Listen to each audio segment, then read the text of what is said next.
Bonjour à toutes et à tous, je vous souhaite la bienvenue sur Nicéphore, le podcast qui vous fait redécouvrir l'histoire de la photographie pour insuffler une nouvelle ère dans votre créativité. Vous écoutez Élodie Bonin et dans cette seconde partie bonus de l'épisode Hidden Mother, nous allons parler avec Vanille du podcast C'est Creepy.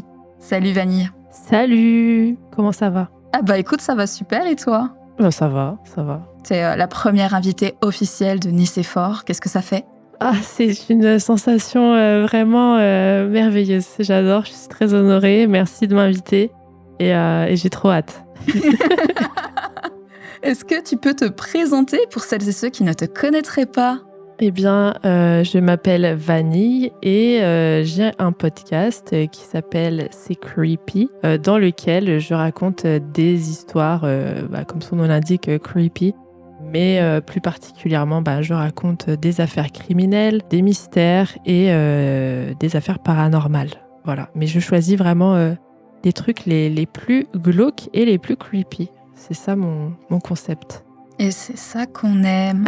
Et donc, bien évidemment, si t'es là, c'est que moi, je recommande bien évidemment ce podcast. Et déjà parce que, numéro 1, moi, je suis une grande amatrice d'histoires bien flippantes. Et déjà, ton podcast remplit toutes ces cases. Mais surtout, t'as un super humour.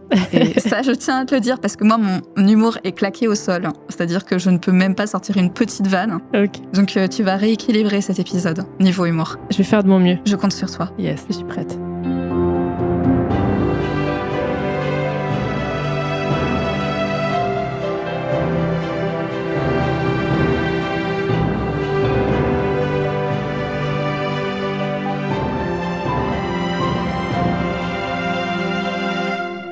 Pour une petite remise en contexte, ici, on va donc réagir sur l'épisode sur les Hidden Mothers. Donc, pour celles et ceux qui n'ont pas encore écouté cet épisode, je vous invite à aller écouter l'épisode précédent qui traite déjà du genre photographique des Hidden Mothers. Pour celles et ceux qui ont déjà écouté, je vous propose de faire une petite réintroduction. Et je me suis dit, ce n'est pas une interro surprise, d'accord Vanille? Est-ce que tu me ferais pas une petite remise en contexte de ce qu'est le genre photographique des Hidden Mothers? Et t'inquiète pas, je suis capable de compléter s'il y a besoin. Alors, c'était des photographies. Alors, c'était l'époque victorienne, il me semble. Tout à fait. Et du coup, c'était des photos qu'on peut juger glauques à première vue parce que, en fait, leur particularité, c'est que ce sont des photos d'enfants qui sont positionnés assis sur peut-être leur mère. On ne sait pas car justement, elles sont cachées de la tête aux pieds. Enfin, des fois, j'ai vu que c'était seulement la tête par un rideau, le rideau de fond. Je ne sais pas qui a eu l'idée de se dire couvre-toi avec le rideau du fond de la scène, s'il te plaît. Voilà, on ne sait pas trop pourquoi elles sont cachées de la tête aux pieds. Est-ce pour tenir le gosse? Est-ce pour... je sais pas. En fait, on sait pas. Voilà. Pour juste éviter de leur donner de l'opium, peut-être. On ne sait jamais. Des questions aussi, de santé. Oui, ça, je me suis dit aussi, vaut mieux éviter de droguer le bébé pour une photo. C'est mieux, en général. C'est toujours plus confort. Voilà. J'espère que j'ai bien résumé. Moi, je trouve que tu as assez bien résumé. Ok. Juste pour compléter, en effet, le genre photographique des Hidden Mothers, il est pratiqué en effet pendant la période victorienne, donc en Angleterre, mais il est aussi pratiqué donc en Europe et aux États-Unis parce que l'Europe donc a importé la photographie aux États-Unis par justement la commercialisation et tous les genres photographiques qui vont aller de pair.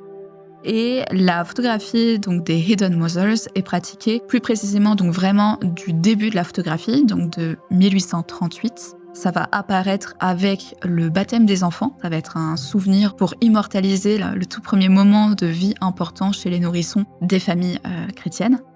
Et en plus de ça, les photographies vont être pratiquées jusqu'à peu près aux années 1920, en particulier aux États-Unis. Donc ça, c'est un peu pour vraiment l'énorme remise en contexte. Et en effet, on va avoir ces photographies de mères cachées. Et en fait, tu me disais même au tout début, avant même qu'on enregistre, que tu avais aussi remarqué que des fois, il y a des photographies où les mères, elles sont cachées, mais pas sous des draps.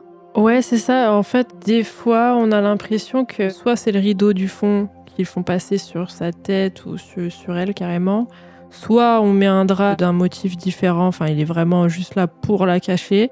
Soit aussi, j'avais vu des photos où on a l'impression qu'ils essayent de donner donc du coup la forme de la mer derrière. On dirait qu'ils essayent de lui donner la forme d'un siège, donc ça fait vraiment, on voit pas la forme d'une tête au-dessus du gosse, mais on voit vraiment la forme d'un siège. Ils ont essayé de dissimuler le fait qu'elle est derrière. Après, je comprends pas trop pourquoi ils ont pas essayé d'autres techniques. Genre peut-être un plan rapproché sur le gosse et puis le tenir comme dans le Roi Lion, là, au bord de la falaise. Tu vois ce que je veux dire? Enfin, je sais pas, histoire que on voit pas du tout la silhouette de la mer. Mais peut-être que du coup, là, c'était voulu, je sais pas. Personne ne sait apparemment. En fait, parmi toutes les hypothèses, c'est ce qui est toujours mentionné. Et là, bien évidemment, si vous allez vous rendre compte que si vous n'avez pas écouté l'épisode, il est très important d'aller l'écouter parce qu'il y a énormément d'hypothèses. Il y a vraiment cette question de dire mais comment en fait ils se sont juste pas rendus compte qu'en voulant cacher les mers, et en fait c'est cramé, elles sont juste là, elles sont sous nos yeux, on les voit. Et donc là aussi apparaît énormément d'hypothèses en disant est-ce que c'était conscient de montrer qu'on les a cachées ? Et est-ce que c'était pas aussi une manière d'affirmer aussi le patriarcat dans la société victorienne ? Alors, quand j'ai entendu ça, j'ai soufflé très fort. Je me suis dit, mais bon, je sais pas. En fait, franchement, j'ai soufflé. Je me suis dit, je ne vais même pas réfléchir à cette hypothèse. Enfin, peut-être on les a forcés, mais peut-être faut avoir envie, de se dire. Elles voient le résultat de la photo à la fin. Elles se disent oh c'est cool, c'est stylé, j'aime bien, je la garde. Non. Surtout qu'elles sont très très mises en avant, hein, ça se voit, elles sont très mises en valeur. Non mais on voit que elles en fait. Tu vois, si c'était dans un but de les cacher, on voit que ça. Enfin moi j'ai même pas regardé les gosses, j'ai regardé juste le drap derrière. C'est un peu leur but est un peu comment on dit. Obsolète, c'est ça ? Non, je suis pas sûre que ce soit oui, c'est ça, totalement. Ça atteint pas du tout son but, en fait. Voilà, c'est comme le bicarbonate et le vinaigre, ça s'annule, quoi. Donc là, au final, ils prennent des photos des mères voilées et cachées. Pour moi, c'est des photos des mères, c'est pas des photos des gosses. Mais d'où d'ailleurs le nom du mouvement où ils disent c'est les hidden mothers, c'est les mères cachées. C'est ça. Pas. En fait, on considère que c'est les premières photographies de nourrissons, mais en fait, on en a juste rien à carrer des nourrissons. Ouais, c'est ça. C'est certainement le dernier propos à mentionner. Et d'ailleurs, même dans l'épisode, je ne parle littéralement que des mères. Ouais. Je crois que les nourrissons, on les mentionne 1 ou 2 fois, mais en fait, il y a aucun intérêt de mettre des nourrissons avec justement la mère qui apparaît en arrière-plan. Ouais, ça fait beaucoup penser à la fois à un mix de photographie post-mortem et photographie de fantômes. Toi, du coup, que tu as déjà traité avec la photographie ectoplasmique et la photographie post-mortem dans ton podcast. Oui, c'est vrai. Après, ces deux, les trucs ectoplasmiques, c'est un peu différent parce qu'il y a un petit peu le truc du canular derrière. On essaye de faire croire à quelque chose, au spiritisme et tout pour le business. Mais en fait, comme on sait pas trop le but, on sait pas trop pourquoi ces choix artistiques, c'est difficile du coup de faire un lien. Le seul truc au final qui se rapproche, c'est que c'est creepy, quoi. C'est creepy. Oui, c'est ça. Et tu m'as dit juste avant l'enregistrement que tu connaissais pas du tout les mères cachées avant justement d'avoir écouté l'épisode. Sauf que moi, c'est l'opposé. C'est que du coup, avant de faire l'épisode, je connaissais déjà un peu les mères cachées. Et quand j'ai regardé les premières images de mères cachées de ma vie, qui doit dater de quand je faisais mes études de photo, donc je pense qu'on était en 2018. Sur Internet, il y avait très peu d'infos déjà à ce sujet-là. Je pensais qu'en fait, les mères étaient décédées. Ah ouais, carrément, ok, ouais, je vois ce que tu Ouais, et qu'il voulait faire une photo souvenir pour le gamin, quand même, où il pose avec la mère, mais parce que c'était trop glauque, tu sais, il les avait recouverts d'un drap. Ouais, je vois. Ouais, j'ai des idées hyper glauques. Non, mais t'as raison, c'est très possible, hein, parce que là, regarde, au final, on a un truc creepy et inexplicable, faut bien trouver une explication, vu qu'ils ne nous en ont pas fourni. On a un vrai manque d'informations à l'heure actuelle. Pourquoi est-ce qu'ils ne nous donnent aucune information ? Après, j'ai vu une photo où ils nous ont mis la photo originale et la photo qui est dans un cadre. Et quand elle est dans le cadre, le cadre, tu sais, il est ovale et il a vraiment recoupé toute la photo et du coup, tu vois pas la mère derrière. Tu vois vraiment juste, comme on dit, le drapé duquel elle était recouverte. Bon, alors, je vois pas pourquoi ils prennent la photo en pied de base et aussi reculée, mais peut-être que c'était juste avec vocation de mettre ces photos dans des cadres beaucoup plus croppés, tu sais. Au final, ne pas voir la personne derrière, quoi. En fait, c'est parce que nous, tu vois, aujourd'hui, des fois, quand je prends une photo et je me dis, bon, celle-là, je vais la cropper, donc tu vois, je peux la prendre plus large. Parce que sur l'ordi, après, je la recoupe. Mais peut-être que eux, bon, je vais pas dire ils ont pas les moyens, parce qu'ils peuvent couper une photo, les ciseaux, ça existait. Et ils peuvent aussi faire un zoom, enfin la prendre de plus proche. Peut-être que leur prise de vue standard, c'était super loin. Et après, dans les cadres, ils se disaient qu'ils allaient les raccourcir. Je sais pas. C'est peut-être une explication nulle. Alors, je suis pas experte en la matière, en tout cas sur les notions de cadrage à cette époque, mais je sais dans tous les cas que, en tout cas, quand tu voulais aller te faire photographier dans un studio photo, à l'époque justement de l'effervescence des studios photos vers 1850, quasiment toutes les photographies étaient prises en portrait, tout simplement parce que pour une question technique, quand tu regardes une chambre noire, qui est une énorme boîte. Donc derrière, tu mets, je suis en train de mimer à quoi ça ressemble, donc tu as ton énorme chambre noire. Et en fait, derrière la chambre noire, tu as un foyer qui est hermétique à la lumière, dans lequel tu fais passer une plaque que tu fais glisser à l'intérieur. Et généralement, cette plaque, elle est dans la verticalité, elle est rectangulaire dans la verticalité. Donc, d'office, la photographie, elle va être dans la verticalité. Ok. Au niveau du fait de ne pas les avoir coupées, on voit plusieurs quand même interventions qu'on peut faire manuellement. Par exemple, il y a des personnes qui ont gratté le visage de la mère, c'est-à-dire qu'ils ne l'ont pas drapé, ils ont juste gratté le visage pour le faire effacer. Et ça, c'est irréversible, c'est-à-dire qu'ils vont le faire directement sur la plaque. Ouais. Ensuite, pour le découpage de la photo, on retrouve des fois des photographies découpées de cette époque-là, mais il faut se rendre compte qu'à l'époque, la photographie, ça coûte... Oui, on va pas couper, ouais. C'est quand même, pour te dire, les foyers les plus pauvres ne peuvent pas s'offrir une photographie. On va dire c'est à partir de la classe moyenne qu'on peut commencer à se faire photographier. Donc ça veut dire que c'est quand même des photographies qui sont assez importantes. Et en effet, je pense que ça c'est hyper important, c'est que très souvent, les photographies, elles sont pensées pour être encadrées à cette époque-là. Parce que c'est tellement précieux qu'on va les conserver presque, et ce que tu voyais justement dans les formes de cadres, de boîtes, comme dans des reliquaires. Et je sais pas si tu as déjà vu des vrais reliquaires, mais c'est très doré, il y a du velours, il y a des bijoux, il y a des diamants qui vont apparaître, etc.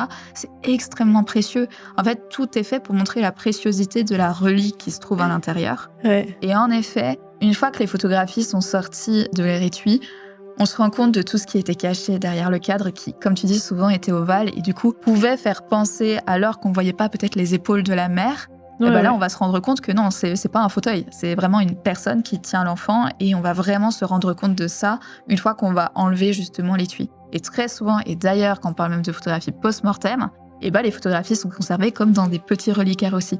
Mais pourquoi alors pas se rapprocher de l'enfant ? Ah ouais, après ça veut dire que s'il se rapproche, ah ouais, alors attends.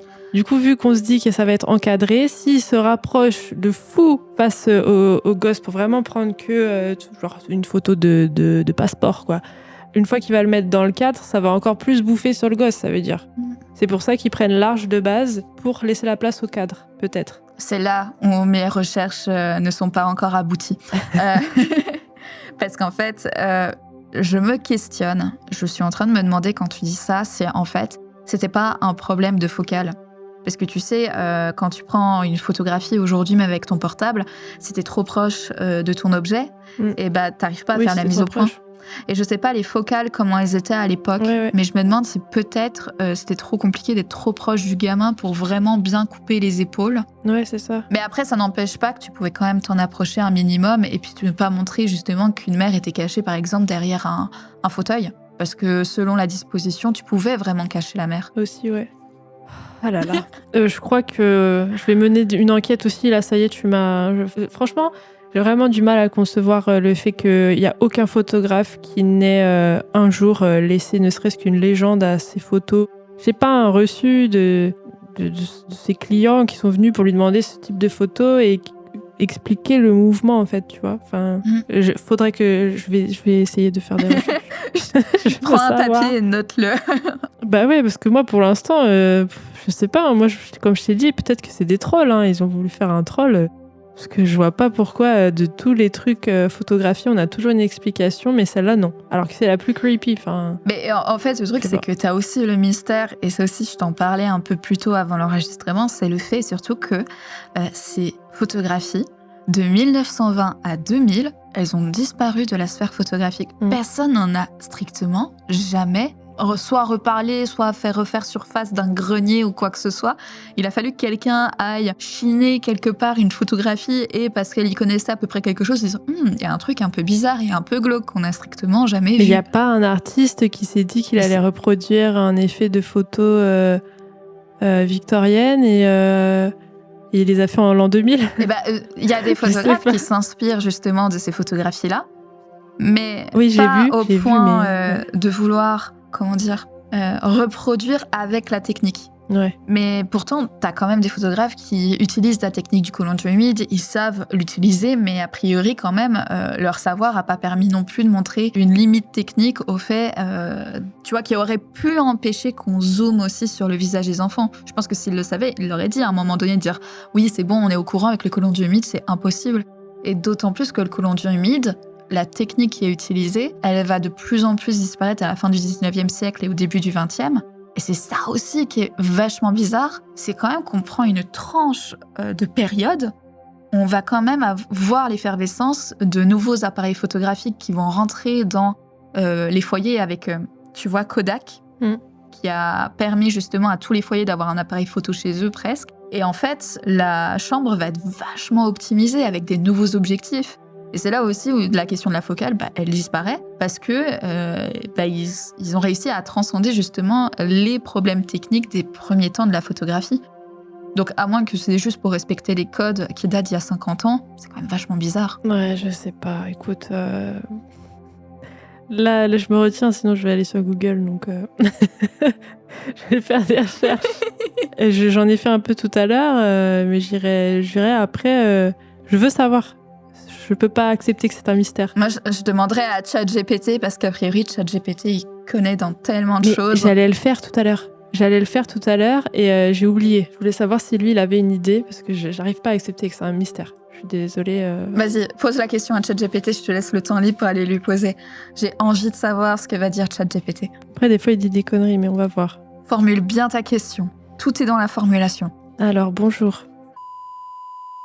A few moments later. Le phénomène des mères cachées dans les photographies victoriennes s'explique par des contraintes techniques de l'époque, en particulier en matière de photographie de nourrissons et de jeunes enfants. À l'époque victorienne, la photographie nécessitait de très longtemps d'exposition, parfois plusieurs secondes, voire minutes, pour capturer une image. Or, les jeunes enfants avaient du mal à rester immobiles aussi longtemps, ce qui compliquait la prise de photos nettes. Pour résoudre ce problème, les mères étaient souvent cachées ou déguisées afin de maintenir leur enfant en place, tout en restant hors du cadre visible. Elles pouvaient être dissimulées derrière des rideaux, des meubles ou même enveloppées dans des draps pour se fondre dans le décor. Cela permettait de donner l'impression que l'enfant posait seul, alors qu'en réalité, la mère le soutenait, le calmait ou l'empêchait de bouger. Ces images qui peuvent paraître étranges ou même un peu dérangeantes aujourd'hui étaient à l'époque une solution pratique pour contourner les limitations de la technologie photographique tout en permettant de capturer des souvenirs précieux. Et des fois, j'ai envie de te dire, comme dans les affaires criminelles, la théorie la plus simple et celle qui se rapproche de la vérité, peut-être que c'est juste ça. À un moment donné, c'est peut-être ça.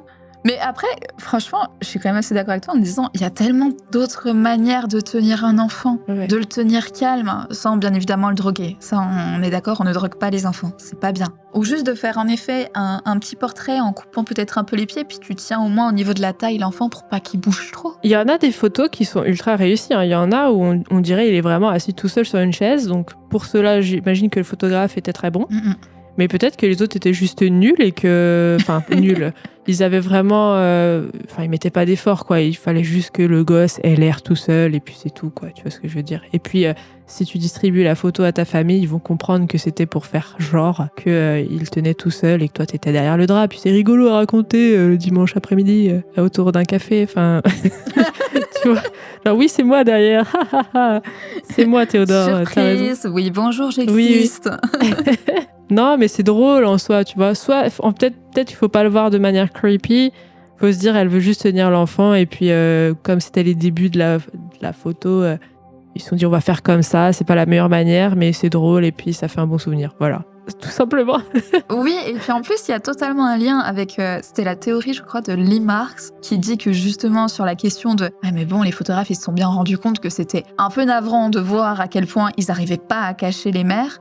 Et elle, sa réponse, c'était oui, mais en même temps, est-ce qu'ils avaient les mêmes codes visuels que nous à l'époque? Et peut-être que pour eux, en fait, c'était juste bien. Ouais, c'est ça. Ouais, ils se sont dit vas-y, on tente ça. Et puis, c'est sympa. Et puis la mère, elle a dû rigoler parce qu'elle se voit derrière. Et puis, ils ont jamais cherché à faire mieux. Et après, ils ont arrêté au final. Et puis, il y en a qui l'ont bien fait. Il y a des photographes qui se sont démarqués du lot. Après, il y a des photos où je trouve que c'était quand même bizarre. Les gosses avaient genre 8 ans. Enfin, alors, je suis très mauvaise pour les âges des enfants. J'ai dit ça au pif. Mais elle était assez grande. Elle faisait au moins 18 pommes. Et je comprends pas pourquoi la mère est cachée derrière. Elle peut tenir, la petite, elle peut tenir toute seule, en fait, sur la photo. J'ai vu aussi ces photographies où tu as des enfants qui sont quand même assez grands. Et je t'avoue que je me suis posé la même question en disant mais pourquoi ils ont voulu à tout prix laisser la mère alors que juste ils auraient pu mettre le bébé sur les genoux d'un autre enfant puis ils auraient pu faire une pose quand même tout à fait mignonne et adorable. Les photographes hyper têtus de dire non, la mère va apparaître, on a besoin de la montrer, c'est essentiel. À quoi pourtant on a un fauteuil, on a des enfants? Non, c'est essentiel. Justement la question c'est de dire même techniquement elle n'a aucun sens d'être ici. Ouais, c'est ça. Ou alors, le gosse était vraiment timide, intimidé par la caméra et voulait pas être tout seul en plein milieu de la pièce devant le vieux monsieur. Je sais pas, ouais, peut-être. Et pourtant, ce qui est souvent dit, c'est que certainement, justement, la grosse question de est-ce que ce sont quand même les mères qui sont cachées ou pas? Parce qu'il y a un gros questionnement, parce qu'on remarque sous certaines tenues, j'en ai pas trouvé masse, mais j'en ai vu quelques-unes où en effet, on voit qu'il y a des bottes d'hommes et qu'en fait, ils ont pas du tout la carrure d'une femme. C'est-à-dire que vraiment, il y a les chapeaux, il y a tous les signes distinctifs que ce sont des hommes qui sont cachés. La question, c'est si ce sont des hommes qui sont cachés, pourquoi est-ce qu'ils sont cachés? Auquel cas, c'est soit des assistants, soit ce sont les pères parce que les mères ne pouvaient pas poser pour des questions de vie, parce que peut-être qu'elles étaient décédées en couche. Et en fait, l'une des options, c'était de dire, le rôle d'occupation d'un enfant, c'était la mère. Je crois que tu le disais dans l'un de tes derniers épisodes, où tu disais que c'était presque un délit pour un père de s'occuper de ses gamins. Et ça m'a fait penser à ça. Et je me suis dit, mais c'est vrai qu'en fait, le rôle de s'occuper d'un gosse, à cette époque-là, c'était la mère, c'était pas le rôle du père. Et que souvent, des témoignages qui existent, c'est que le rôle de la mère, c'était d'attirer le regard de l'enfant avec des petits jouets, etc. Moi, je trouve qu'il y a des incohérences et ça t'explose les yeux. Tu mets les photographies les unes à côté des autres, tu te dis mais il n'y a aucune raison, que ce soit le père, que ce soit l'assistant, s'il y a des enfants qui sont plus adultes à côté. Plus adultes, ça se dit même pas. C'est comme s'ils te mettent l'ado de 14 ans et il est assis sur les genoux encore de la mère qui est complètement cachée. Enfin, à un moment, arrêtez. Les nourrissons, d'accord. Parce que tu sais, les photographies des gosses aujourd'hui, comment elle s'appelle celle qui photographie les bébés, là, Anne Gued. Tu sais, les photos hyper kitsch des années 90, là, où elle photographie des bébés avec des fleurs et tout autour, et ça faisait des calendriers comme ça. Puis là, tu touches quand même des nourrissons qui ont quelques jours. Ouais, c'est vrai. Et les nourrissons, là, qui sont photographiés... Après, oui, j'avoue, ils dormaient. Non, mais ils dormaient, donc ouais, c'est vrai qu'il aurait fallu mettre de l'opium. Je pense qu'ils sont quand même à une question de mois. Pareil, niveau âge, je suis vraiment pas du tout calée. J'arrive pas à mettre les âges non plus sur les enfants, même sur les adultes. Ouais, c'est vrai. On peut définir la dizaine d'années. Et encore, ça, franchement, je dirais pas, mais il y a des fois, ça m'est arrivé vraiment de me tromper de plus d'une dizaine d'années. Ça faisait un peu mal quand même. C'est un peu la honte. Mais en tout cas, pour les enfants, pour le baptême, en fait, c'est là où tu vas avoir une vraie contradiction. Parce qu'en effet, comme tu dis, les nourrissons là qui ont quelques jours, ils peuvent dormir. Ah bah oui. Ils dorment beaucoup, les gamins. On s'en fout que ça leur fasse peur ou pas. Pourquoi est-ce qu'ils les ont pas fait dormir? Enfin, sans opium, mais pourquoi ils les ont pas fait dormir? Pourquoi ils ont pas attendu la sieste? Bah surtout, pourquoi toujours s'obstiner à avoir ces photos dans un cadre super officiel? Enfin, tu vois ce que je veux dire? Super guindé. Pourquoi ils prennent pas des photos du berceau à l'intérieur? Pourquoi ils sont pas un peu plus créatifs? Je sais pas, ils sont vraiment... Mais surtout qu'ils le font déjà pour la photographie post-mortem. Alors pour ceux qui se posaient la question, il y a un épisode qui sort la semaine prochaine sur la photographie post-mortem dans Nicéphore. Et justement, il y a des photographies comme ça où on décide pour une question de naturel de faire poser les gamins qui sont morts en très bas âge dans leur berceau. Ah bah... Et du coup, est-ce que ça leur faisait trop penser à la photographie post-mortem? Oh bah ils mettent en dessous la photo, ils l'appellent il est vivant. Enfin je sais pas, à un moment...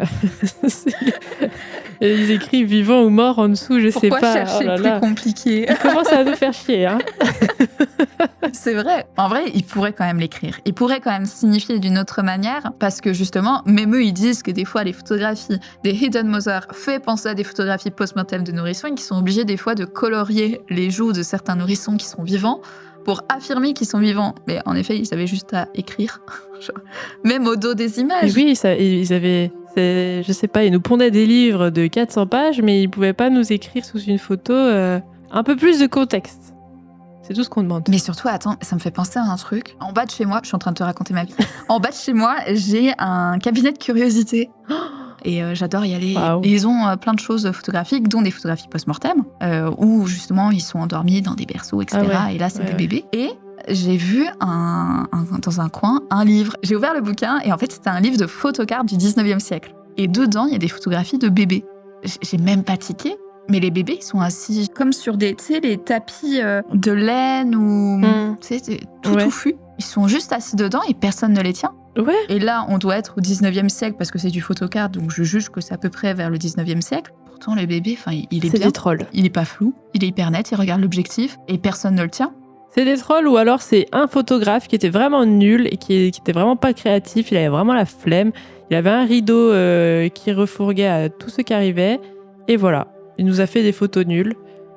Et ouais, je sais pas. Et tous ses potes photographes, ils se sont dit, et si on allait le copier? Parce que finalement, c'est tellement ouais. plus pratique que de faire poser un gamin tout seul et d'essayer de faire une mise en scène autour de lui. Si on mettait juste la mer. Ouais, puis peut-être qu'à l'époque, tout le monde aussi se disait mais qu'est-ce que c'est que cette photo? Pourquoi y aller? Enfin, peut-être ça faisait rire tout le monde. Et ils ont lancé une petite mode comme ça, comme nous, on a des petites modes avec TikTok et tout, ça reste 2 semaines. Et ben là, ils sont montés sur la trend et ils ont fait la petite trend du drap et puis voilà, puis après ils ont arrêté. Là, J'en sais Vanille, rien. tu viens juste d'introduire le TikTok du 19e siècle. Bah ouais, je pense. Allez, c'est bon, merci, c'est réglé.